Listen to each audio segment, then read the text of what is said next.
Boa tarde, pessoal. Tudo bem? Prazer imenso estar com vocês. Para quem não me conhece, eu sou o professor Claudeci da Silva, sou servidor do INSS desde 2007, sou professor de Direito Previdenciário também, em várias instituições, palestrante, né, pelo Brasil aí sobre o tema, sobre direito previdenciário.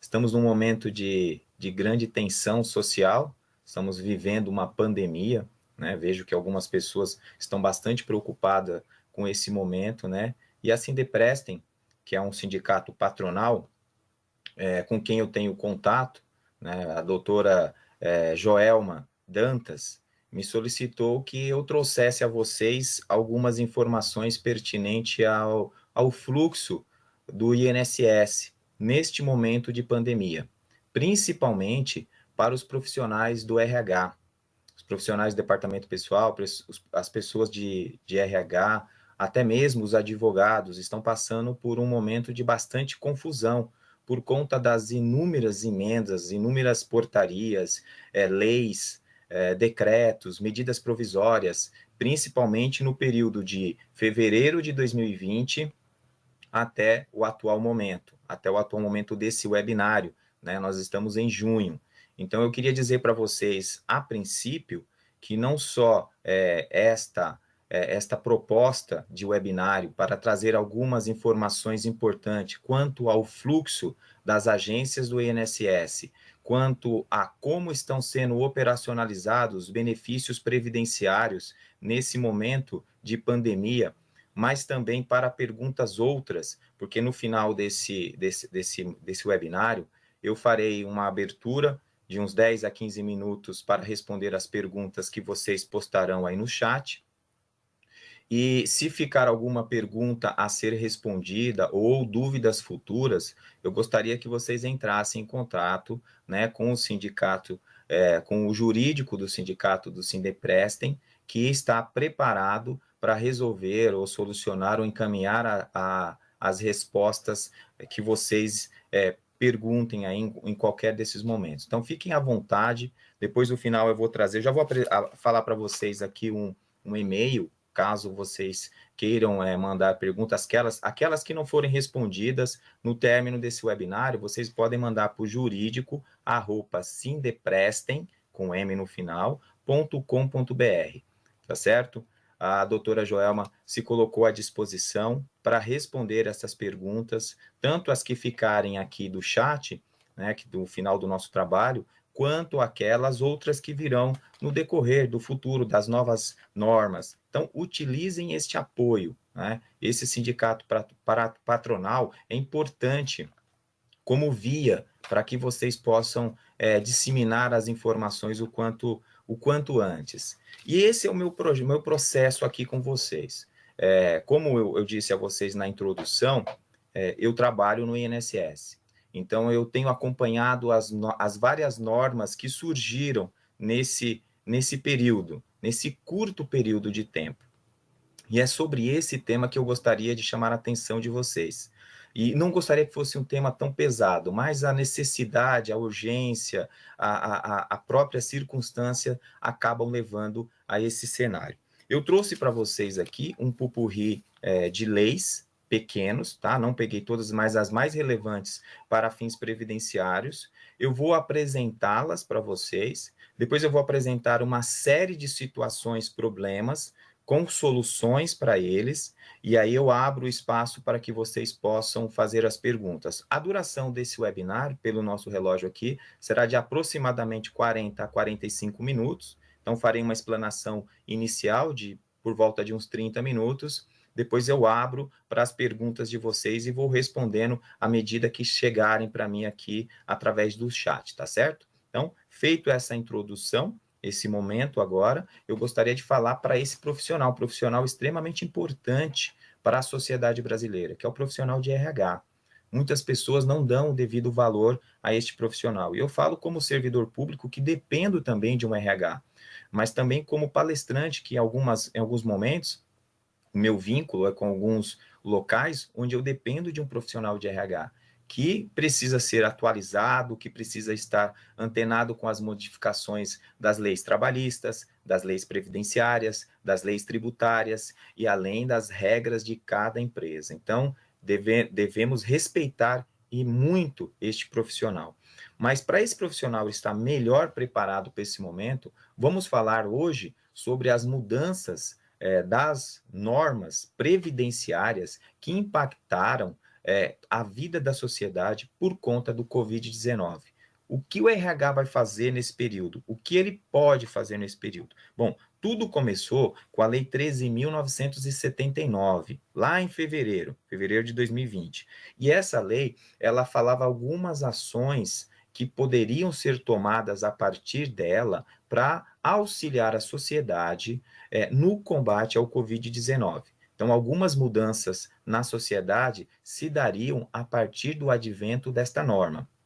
Então, essa lei 13.979, ela abre as portas para uma sucessão de outras normas que viriam tanto na esfera trabalhista, quanto na esfera da Receita Federal, na esfera previdenciária, também houve impacto na Caixa Econômica Federal e, além disso, nas esferas estaduais, municipais e na União Federal. Então, todas as esferas públicas foram afetadas. Logo, a esfera privada também. E começou o jorrar de normas a partir dessa 13.979.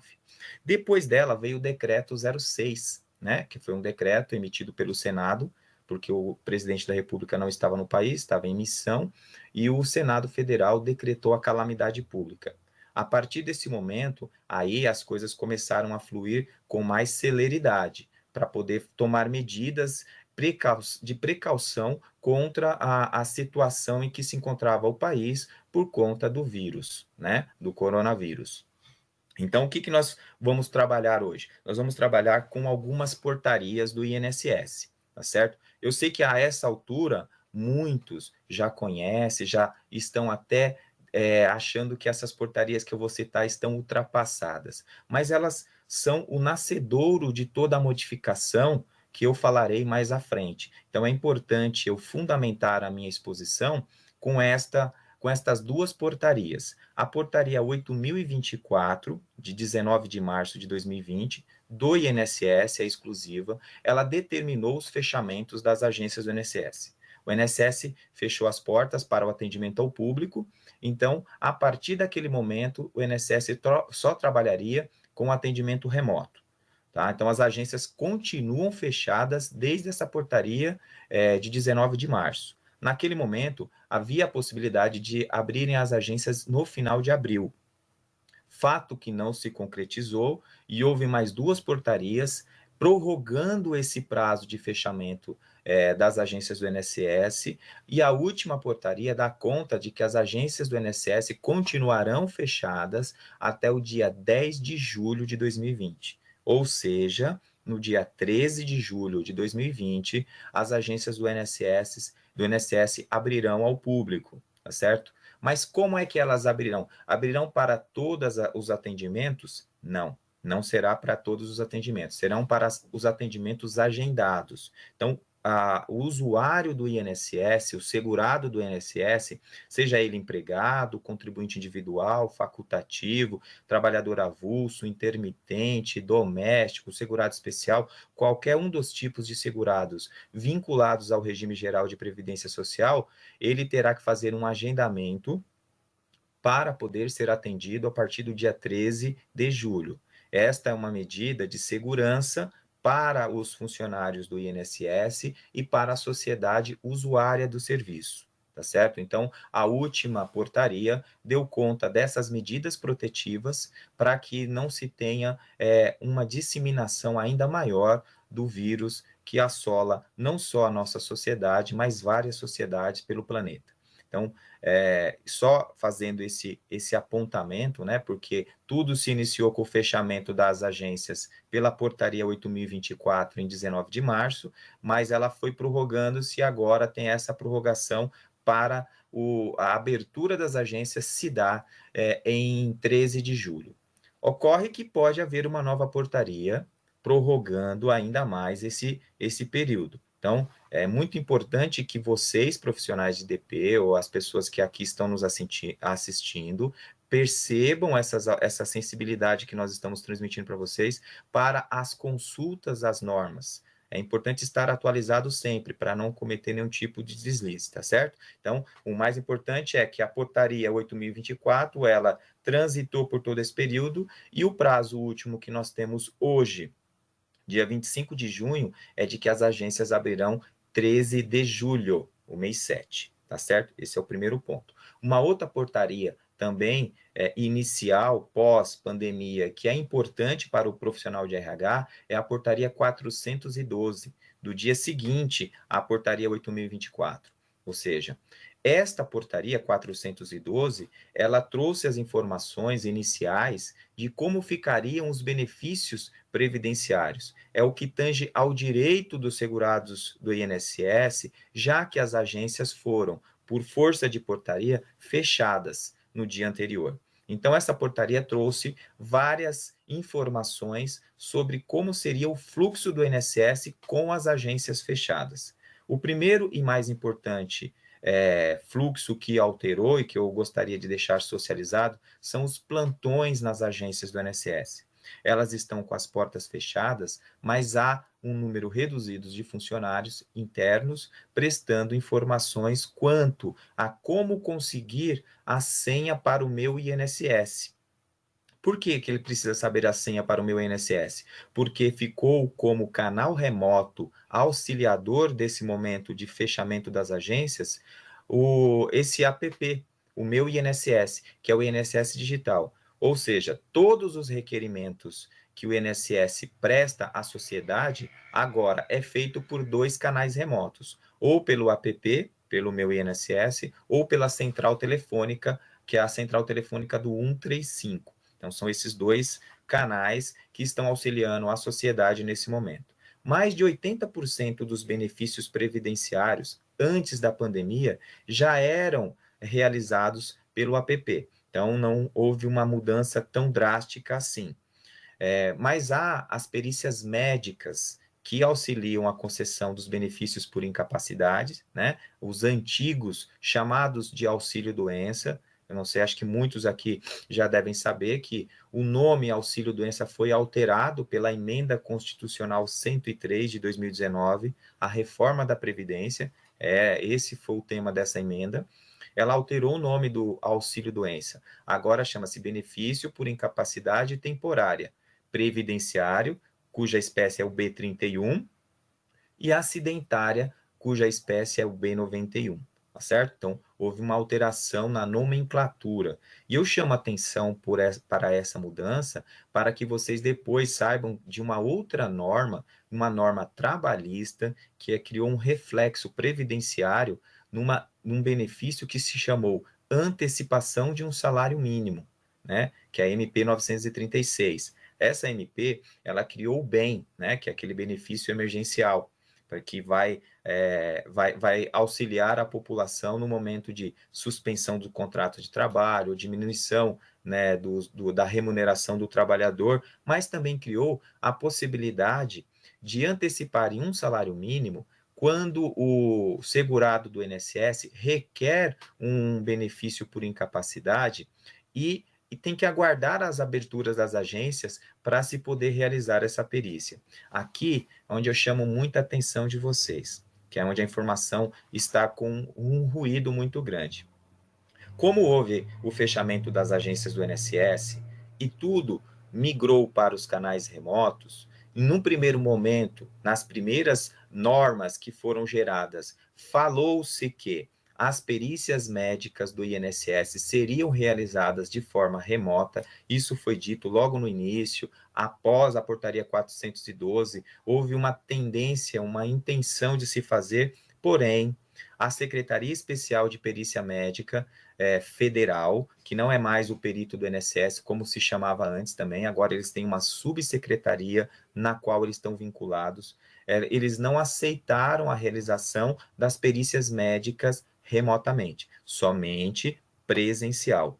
O que isso propiciou? Propiciou a utilização de uma alternativa. Enquanto se aguarda a perícia médica presencial, que depende das aberturas das agências do INSS, pode-se conceder uma antecipação de um salário mínimo, e aqui eu chamo a atenção, antecipação de um salário mínimo em relação a uma possível concessão do benefício por incapacidade. Tá certo? Isso é importante frisar. Por quê? Não há uma garantia de que esta antecipação ficará mantida, se concedida, se após a análise da perícia de fato, quando houver a abertura das agências, houver uma negativa do INSS. Negando o benefício por incapacidade, anula-se a antecipação. Ah, mas a pessoa recebeu esse valor de um salário mínimo enquanto aguardava. Ela recebeu e agora vai começar um processo de cobrança desse valor, porque era um valor que se baseava numa antecipação de algo que não surgiu. Para se antecipar um valor ou qualquer coisa que se antecipa de algo que você tem direito, né? Então, aqui pressupõe. É uma das, ao meu ver, falha das portarias. Eu sou mais propenso a deixar esse valor sem uma cobrança, mas a portaria não mencionou isso. Ela utilizou o termo antecipação e se antecipa algo de que se pressupõe ter direito. Aí onde entra um debate muito profundo é com relação, poxa, existe um processo já em operação por uma portaria do INSS bem depois, ela é de abril, que é a portaria 9381, que ela regulamentou o fluxo da antecipação.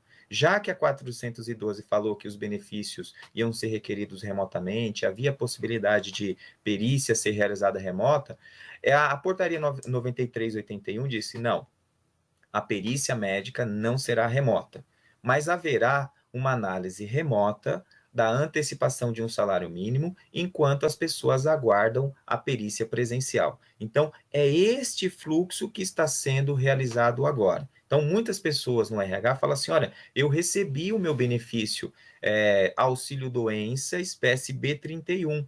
Está lá, eu tenho uma carta do INSS disposta em PDF no meu app, escrito auxílio doença, espécie B 31. Eu afirmo para vocês, isto não é o auxílio doença que vocês estão imaginando, aquele benefício por incapacidade temporária, previdenciária ou acidentária. Não é ele. É uma antecipação de um salário mínimo, tá certo? É que a DataPrev, que é a empresa que realiza esse procedimento para o INSS, não teve tempo hábil de codificar um texto que expressasse com maior clareza a diferença entre a antecipação de um salário mínimo e o benefício por incapacidade temporária. São duas coisas distintas. Um se relaciona com o outro, mas ele não é o outro. É diferente. Então, a antecipação é enquanto você aguarda as aberturas da agência para se fazer a perícia médica. Então, é um período, é uma espécie de benefício emergencial previdenciário, tá certo? E, num primeiro momento, criou-se uma discussão. Para aqueles que já tinham perícias agendadas antes da portaria 8.024, lá que vocês lembram, 19 de março, como é que se faria para ele realizar a perícia, já que as agências estão fechadas? No primeiro momento, o INSS não tinha resposta para isso. Então, ficaram suspensas as perícias que já estavam agendadas antes do dia 19 de março, ficaram suspensas, aguardando portarias que esclareceriam quais os fluxos a serem tomados para regularizar isso. Aí veio um segundo grupo, o grupo das pessoas que precisam de perícia médica no meio da pandemia, ou seja, não é que eles tinham uma perícia marcada e encontraram as agências fechadas com a possibilidade de remarcação. Já eram pessoas que no meio da pandemia precisavam de perícias e já tinham que usar um fluxo. Para esses foi mais fácil, porque no meio da pandemia já desenvolveu-se um sistema, um fluxo pelo meu INSS, que é a marcação da perícia médica com o botão. Há dois botões quando você vai lá no meu INSS, ou quando a empresa quer auxiliar o trabalhador, que ele vai lá sem login, marcar uma perícia médica para o trabalhador dele. Quando ele clica em perícia médica, aparecem dois botões. Um, perícia médica inicial, perícia inicial, e outra, pedido de prorrogação.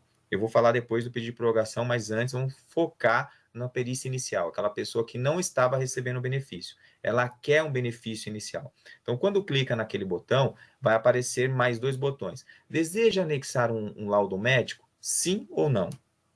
Se colocar não, vai marcar uma perícia médica presencial. Esse trabalhador optou por não querer a antecipação de um salário mínimo, ele não quer, ele quer aguardar somente a realização da perícia médica presencial. Ponto. Ou esse trabalhador ele quer antecipação do salário mínimo enquanto aguarda as agências abrirem. Ele aperta sim, anexa o laudo médico dele, aí ele vai entrar nesse fluxo que nós estamos falando. Isso para quem solicitou perícia inicial no meio da pandemia, não para aqueles que tinham perícias agendadas. Para aqueles que tinham perícia agendada, entrou um fluxo posterior, um fluxo posterior que remarcou essas perícias, elas estão aguardando a data das reaberturas para serem processadas, tá certo? Depois desse procedimento, a DataPrev autorizou a essas pessoas que já tinham perícias agendadas antes do fechamento da agência, fazer esse fluxo que eu disse agora das pessoas que estavam no meio da pandemia, ou seja, ela tem uma perícia agendada, mas ela faz um pedido de novo. Houve um desbloqueio no sistema para que ela possa pedir a antecipação. Então, o que se está se fazendo quando você responde sim àquela pergunta de anexar laudo é o seguinte: você diz ao sistema, analise a minha antecipação de um salário mínimo enquanto eu aguardo as agências abrirem, tá certo?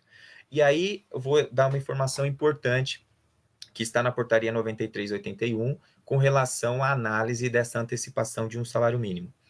É importante que o laudo médico contenha o CRM do profissional que emitiu esse documento, que tenha data, que seja assinado, que tenha a descrição da doença e da incapacidade do trabalhador e que principalmente contenha um período de recuperação desse trabalhador. A maioria dos laudos que estão retornando com indeferimento é porque o médico que emitiu esse documento não especificou um período de recuperação. A portaria é claríssima nesse ponto. Precisa ter esta informação. Esse é o primeiro ponto. Então, analisa-se este laudo médico quanto à forma, ou seja, tem que conter estes elementos básicos. Feito isso e aprovado pela Perícia Médica Federal, esse documento volta para a análise do setor administrativo remotamente do INSS, que vai avaliar se o trabalhador possui qualidade de segurado e carência. A carência para os benefícios por incapacidade, eu não sei se vocês conhecem, mas é de 12 contribuições. Então, se ele já fez 12 contribuições, ok. Excetuando aqueles que são acidente de trabalho, acidente de qualquer natureza, ou algumas doenças listadas numa portaria interministerial que isenta de carência. Mas isso é um segundo plano. Bom, feito isso, a análise do benefício está feita. Qual o benefício, Claudeci? A antecipação. Poxa, mas agora eu fiquei confuso. Se não é um auxílio-doença, como é que eu, do RH, consigo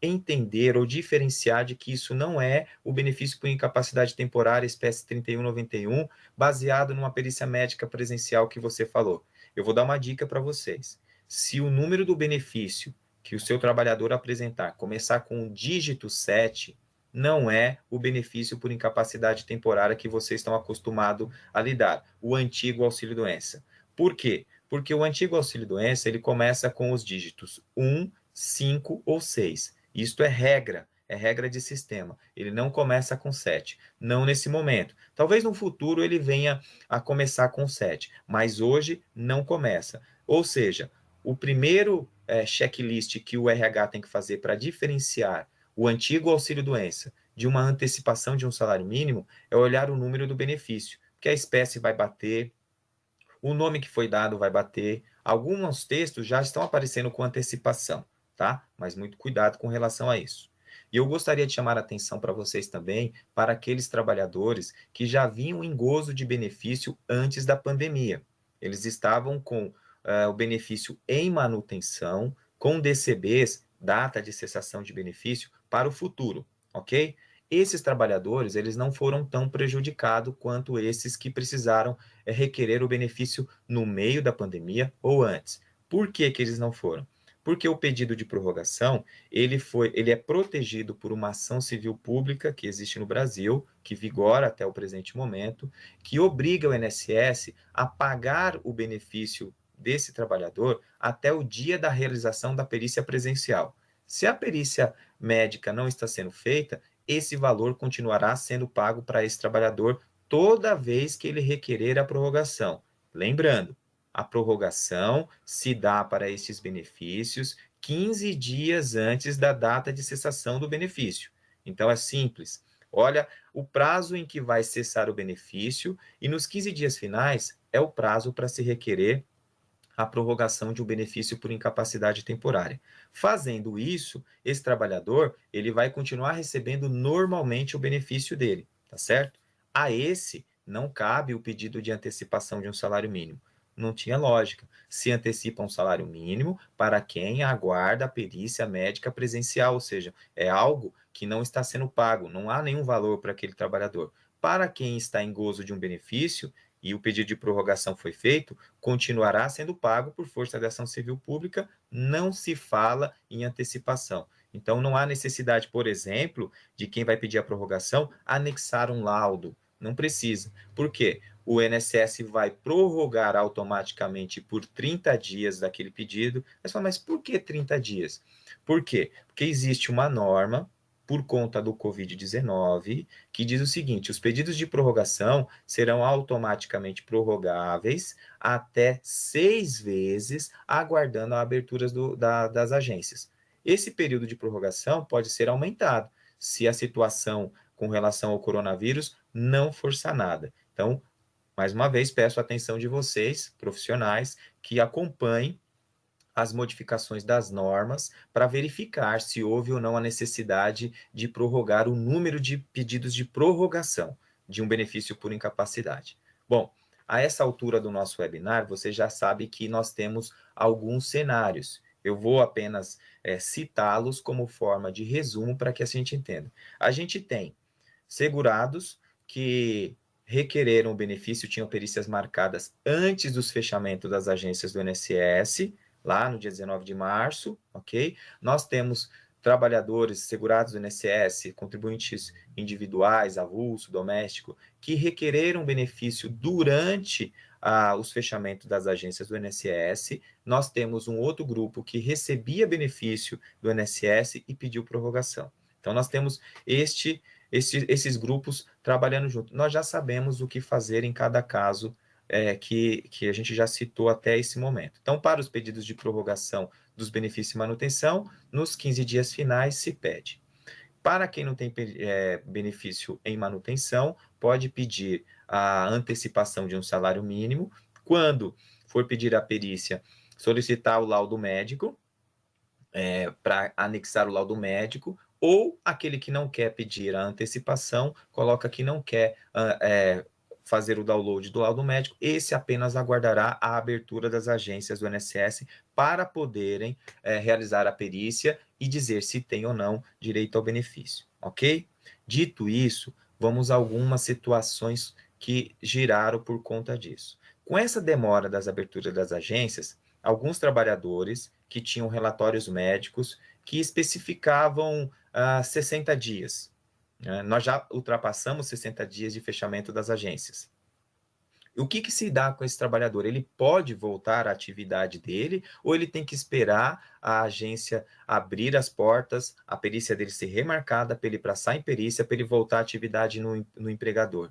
Ele não precisa fazer isso. Não está escrito isso na lei que rege os seguros do INSS. E por que não está escrito isso? E onde está escrito isso, Claudeci? Está escrito na Lei 8.213, no artigo 59 e 60. São esses dois artigos que vocês vão se basear para fundamentar um retorno desse trabalhador em caso de recuperação da capacidade laborativa e a não realização da perícia médica. Mas espera aí, como é que eu posso fazer isso? Simples. A perícia dele já está marcada e será avaliada aqueles 60 dias ou mais que ele ficou incapaz para a atividade. Aí ele passou no médico do trabalho ou na clínica que faz esse trabalho de recuperação para esse trabalhador e Chegando lá, descobriu, já estou apto ao trabalho. Ele volta à atividade, tá certo? E quando ele comparecer na perícia médica, quando as agências do INSS abrir, ele vai levar um documento, 2 documentos. O primeiro documento emitido contemporaneamente pelo RH, pelo departamento pessoal, pela empresa, informando qual foi o último dia trabalhado dele. Ele vai ter os relatórios médicos que ele já tinha aguardando a perícia médica, e ele terá uma segunda declaração da empresa confirmando que ele voltou depois. Ou pode ser em uma só, informando todo esse momento, tá? Como normalmente a empresa já emitiu um documento que declara que aquele trabalhador não estava em atividade, é importante para fundamentar o documento, o processo, haver essas 2 informações, mas não é exigência máxima. Pode ser, como não pode ser. É importante que as informações estejam contidas do afastamento e do retorno à atividade. Ah, mas eu ouvi falar que está escrito que só pode voltar ao trabalho quando o INSS mandar. Então, peça para te dizer onde está escrito isso, porque o INSS é um seguro público, e lá nesses artigos 59 e 60 da 8.213, fala o seguinte: quando incapacitado para a atividade, paga-se o benefício quando superior esse afastamento a 15 dias consecutivos, né, mais de 15 dias consecutivos, ou mais de 15 dias alternados dentro de 60 dias, tá certo? Então, não está previsto lá nesta instrução normativa, número 77, que rege o INSS, nem na Lei 8.213, que só deve voltar à atividade o trabalhador que passar numa perícia médica presencial do INSS, senão não volta. Se isso não está escrito, não é para se fazer. É um dos mitos que envolve os nossos colegas de RH. Então, vamos quebrar essa máxima? Isso não existe. O trabalhador recuperou a atividade, ele volta. Isso até vai ser importante para o INSS, quando for analisar a perícia lá no futuro, já vai ter havido contribuições no portal CNIS, porque a empresa já vai ter recolhido, vai corroborar com aquela informação. Agora, imagina, se esse trabalhador fica esperando, o INSS avalia que ele tinha direito a 60 dias e a empresa não pagou para ele dos 61 dias em diante. Aí vai falar, o INSS que paga, vai entrar no que chamam-se de limbo, e aí vira uma confusão, algo que é desnecessário. Tá? Então, eu gostaria de alertá-los quanto a este fato. Isso aqui é uma informação que muita gente está entrando em confusão e não está conseguindo entender. Uma outra coisa ainda sobre o Covid, que as medidas provisórias trouxeram aí, que foi muito importante, que é muito importante frisar, que é o seguinte: o pagamento daqueles 15 dias iniciais para empregados que adquiriram o Covid-19.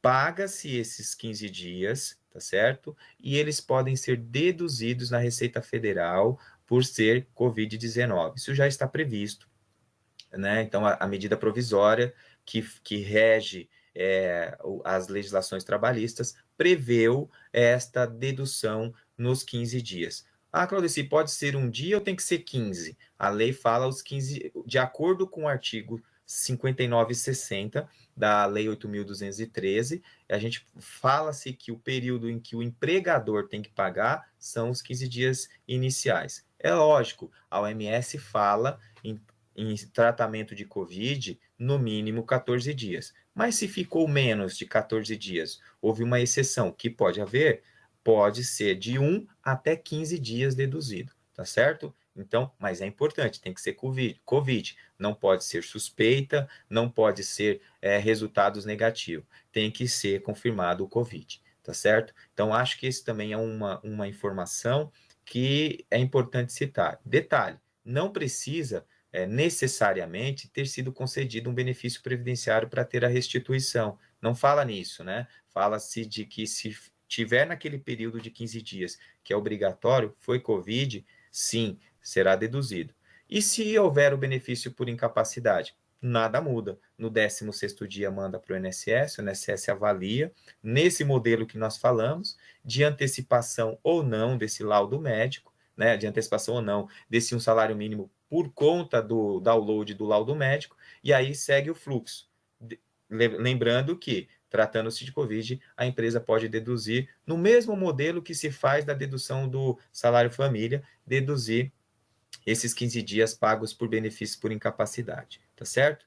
Então, eu gostaria, agora que nós já chegamos dentro dos 33 minutos, né, de webinar, apresentei para vocês o cenário no qual se encontra a legislação previdenciária, o fluxo das agências previdenciárias nesse momento de Covid-19, né, com relação principalmente aos benefícios por incapacidade. Eu vou só falar um pouquinho mais sobre os outros benefícios e já vou abrir para vocês, para que vocês façam as perguntas e eu vou respondendo aqui dentro do programado, com 10 a 15 minutos, os não respondidos podem encaminhar para o jurídico do Sindeprem, que a doutora Joelma vai providenciar a maneira de respondê-los da melhor forma possível, tá certo? Bom, então, e quanto aos outros benefícios? E a aposentadoria, e a pensão por morte, e o auxílio reclusão, o próprio salário maternidade. Algumas observações importantes. Primeiro, como eu disse a vocês, antes do Covid-19, mais de 80% dos benefícios previdenciários já eram remotamente. Dentre eles, esses que eu citei. Todas as aposentadorias já eram feitas, auxílio maternidade, salário maternidade, auxílio reclusão, eram feitas de maneira remota. Então, para esses, nada mudou, até melhorou. Por quê? Mais servidores do INSS, que estão trabalhando, em sua maioria, por teletrabalho, estão executando essas atividades. Então, diminuiu um pouco o número de benefícios nesse cenário. O que eu gostaria de deixar claro para vocês é que vocês podem ter reclamações em demoras na análise de pensões por morte, algumas aposentadoria, como a aposentadoria especial. Por quê?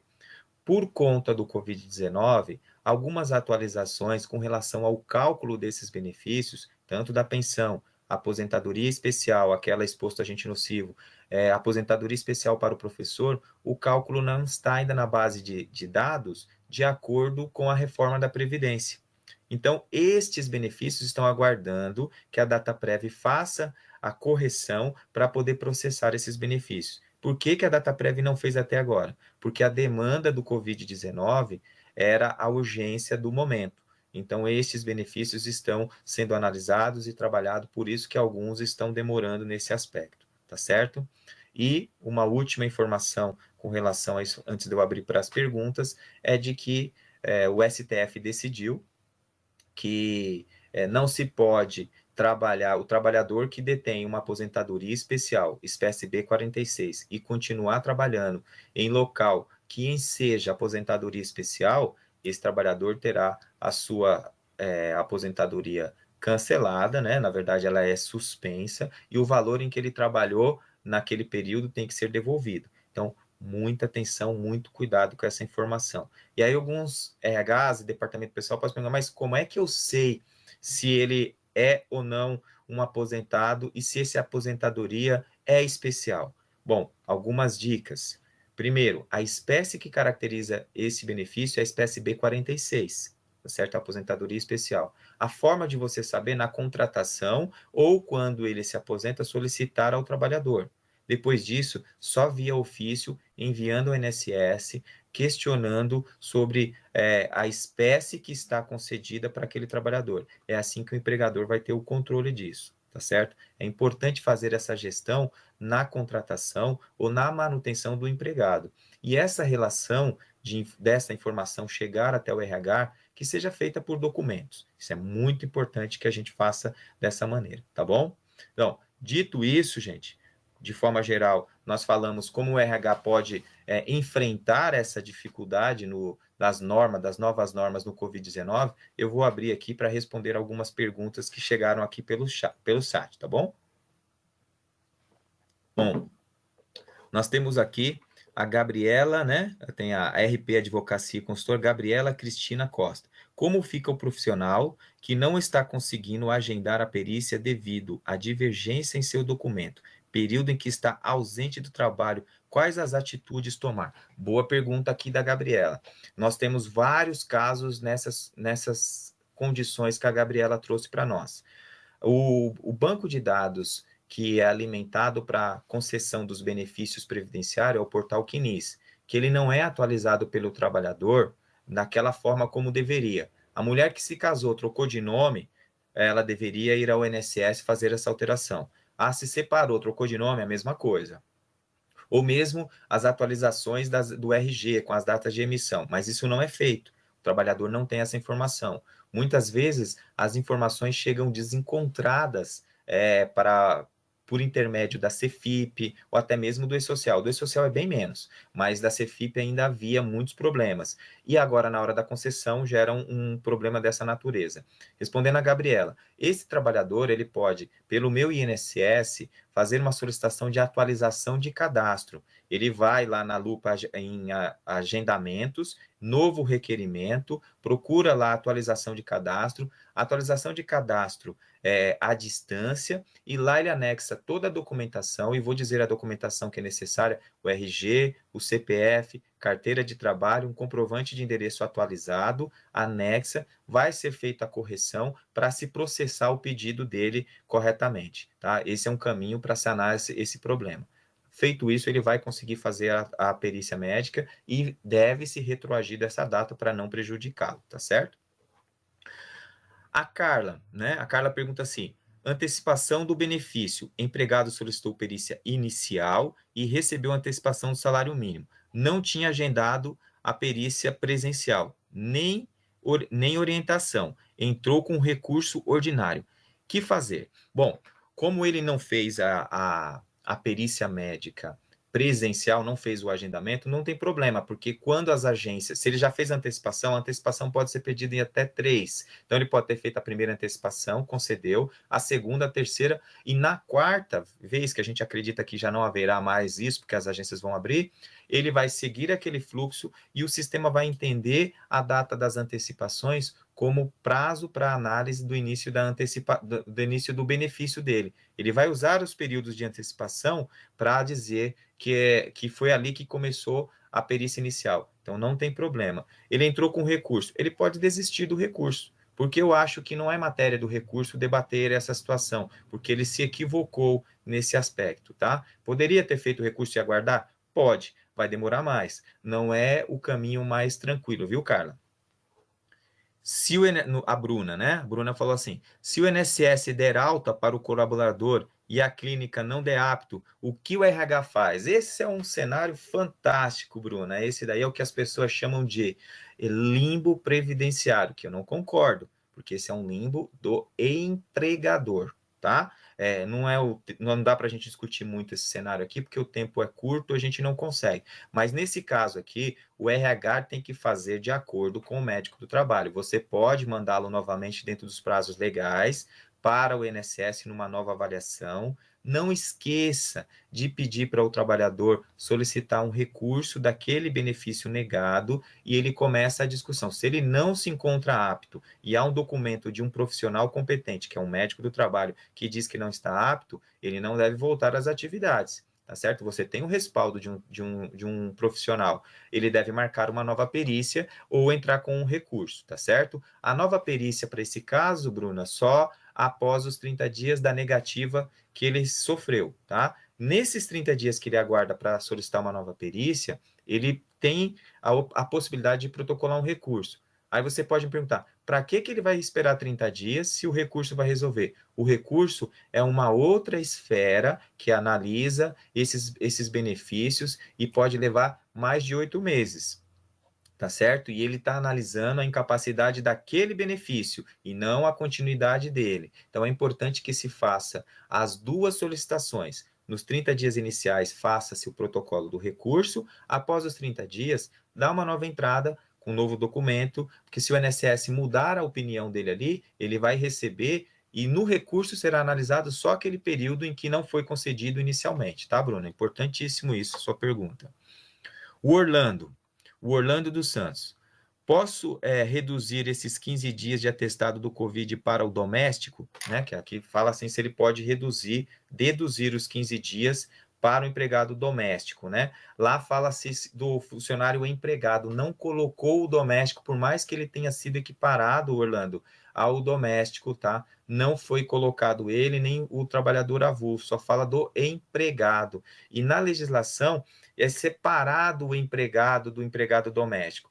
A equiparação em junho, né, de 2015 do empregado doméstico às regras do empregado. Então, nesse caso, não está previsto na norma a dedução para o doméstico. o doméstico realmente ele vai ficar. O doméstico tem uma situação, vou aproveitar aqui a pergunta do Orlando, que é muito peculiar, não sei se todos vocês sabem. Se esse doméstico ficar 15 dias afastado e voltar ao 16º, não gera benefício previdenciário e o empregador doméstico não paga os 15 dias, tá? Isso fica como prejuízo para esse tipo de segurado. Não só para ele, mas também para o contribuinte individual, para o avulso e para o facultativo. Não se, e o especial também, aquele segurado trabalhador rural. Não se paga. Os 15 dias só são pagos para o tipo de segurado empregado, vinculado a uma empresa, tá? A Gabriela Cristina Costa aqui. Qual é a lei que fala sobre a dedução na Receita Federal? A dedução está prevista na medida provisória 936, viu, Gabriela? Lá ela prevê a dedução e as portarias do INSS já operacionalizam isso. Isso já está tranquilo, tá? A Lilian, colaboradora grávida com asma, grupo de risco, já está com 2 meses de benefício em análise. Tem alguma coisa que se possa fazer?